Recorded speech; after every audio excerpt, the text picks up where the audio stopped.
Bagong branch ng Nando's Restaurant. Tara, puntahan natin!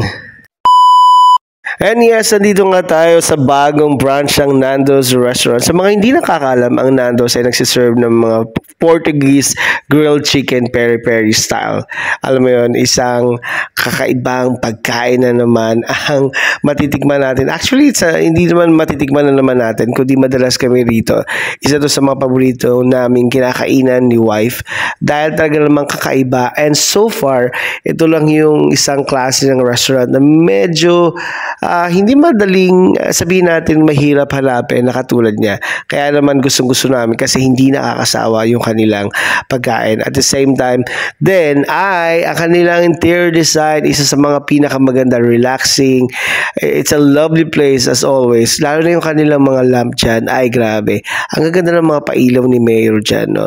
So yun, at we ordered, we ordered yung paborito namin dito, yung liver with bread, ang lupit niyan, at syempre yung kanilang lemon mint and espada, and of course, merong in-order si wife dito na isa sa mga masarap na para siyang Indian, pero syempre it's a Portuguese restaurant, so may kakaiba siyang lasa na talagang boom na boom, and truly, experience dito sa Nando's ay kakaiba.